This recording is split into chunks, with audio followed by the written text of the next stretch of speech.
This time, it's all about doing better with savings. Grandparents Colin and Gloria are relying on their savings, but they're not happy with how they're doing. Money we had in ISAs seemed to have plummeted. And their children, Christina and William, are saving for a deposit on a house. I want to get on the housing market, I want to get somewhere, I want to get on with my life. Martin is getting straight down to business. Do you want to sit there, Martin? Lovely. Mum and Dad of two, Anne-Marie and Graham, have suffered a massive fall in income during the downturn, and they've stopped paying into a pension. It's the one subject that probably causes a little bit of conflict in the house because Anne-Marie's desperate for us to have a pension and a good one. You are in denial. I have the opinion that we actually need to find the money and we need to almost go without now. The truth is, if you want to maintain the lifestyle you've got now, if you don't put into a pension, you will have a cold-baked bean future. Right, now let me give you the equation that scares the pants off most people. Take your age when you start putting money into your pension, which is now... Yeah. Come on. 40. Thank you. There we go. Halve it. 20. That's the percent of your salary you should be putting in for the rest of your life in order to retire on 2/3 of your final salary. Very rough rule of thumb. But any money you're putting in your pension now will help. All right.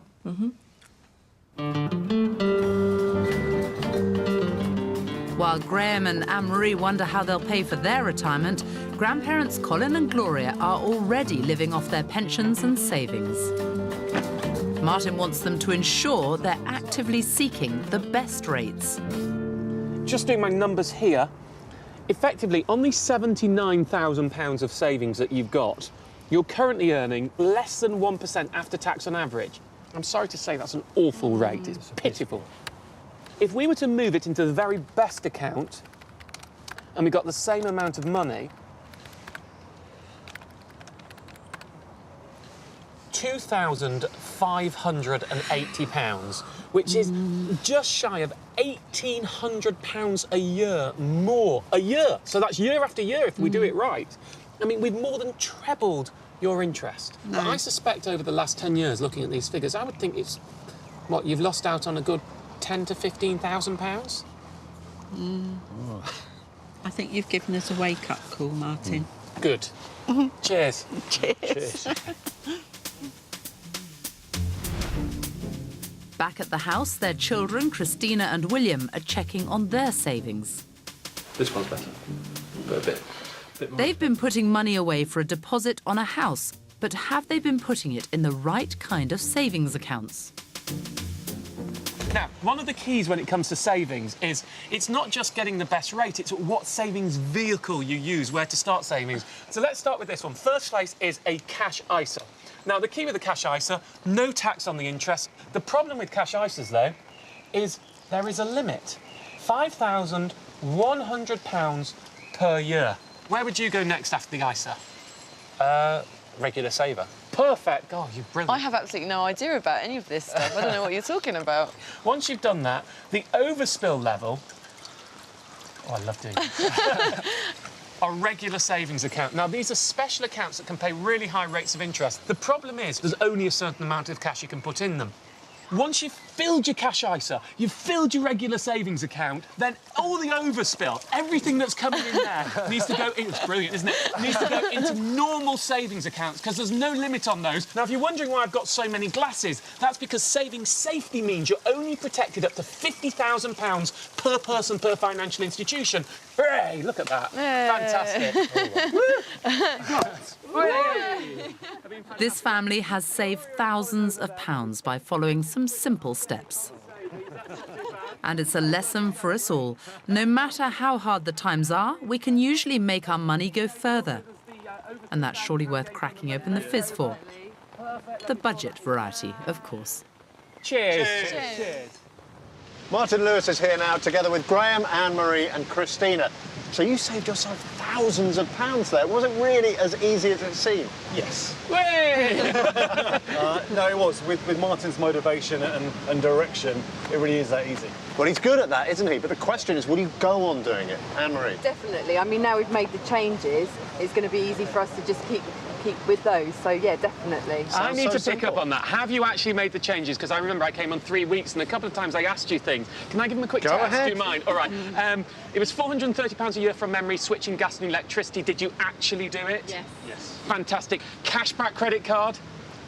I knew I'd get you. I knew I'd, because twice I asked you, and I told you I'd ask you that today. The other one, you were happy downshifting to the Jaffa cakes, much cheaper Jaffa cakes, but there was discussion over the curry sauce. You hated the idea. You were paying £2, 9p was a cheap one. Have you bought it? Have you tried it? Yes, we've tried it, And- and actually the children preferred it. So, It's amazing. It's amazing. How much have you saved on your supermarket shopping? Because that was the big one. If I do a shop now, from original shop of £120, is now down to 80. Yeah. Amazing. That's What about- £2 a year. What about you, Christina? Are you going to continue with the advice he gave you? yes, I've already made the changes that Martin suggested, and I've got a ISA now, which is giving me a better interest rate. I'm saving into a regular account with a better interest rate, so savings all round, really. You have saved them an awful lot of money, though. I mean, what should people take away from this? It is about putting it into practice. There is nothing more important. You have to consider being an active and aggressive with your money. If you're passive and you let it fester, you're throwing lots of cash away. So the big lesson is take a day off work, take a few hours. They will be, I've said it before, they will be the best paid hours of your year. Martin and our Money Watch family, thank you. Well, I'm now joined again by Martin Lewis, and we're going to look at some commonplace savings issues. We've got 3 people with questions about their savings. We'll start with you, John. Now, you've run up quite a bit of debt, haven't you? Yeah, that's right, Justin. I've spent 5 years at university. I've got about 30 to 40 grand's worth of debt. And you're now thinking to the future. You've got a job now. Yeah, I've got a job and I'd love to save some money, but Don't save! Stop! I don't think I can make it any clearer than that. Look, the point is the amount you earn on savings is pitiful compared to the cost of debts. Simple example, high street credit card 18%, after-tax savings interest 2%. You've got £1,000 in the savings account, it's earning you 20 quid a year. The card's costing you 180 quid a year. Pay off the card with the savings, you're 160 quid a year better off. What's the interest rate on your debts? 7 to 8%. Well, you're never going to get that in a savings account, so absolutely, your best way of saving, the way you earn most, is to pay off those debts. But because they're not on credit cards, so you can't borrow them back, I'd keep a small emergency fund aside just in case you need it on top. I've got another issue for you. Yeah. Galena, now you've got a mortgage, haven't you? Yes, The mortgage rate has fallen, is that right? that's right. So you're wondering, should I save or should I pay off the mortgage? That's right.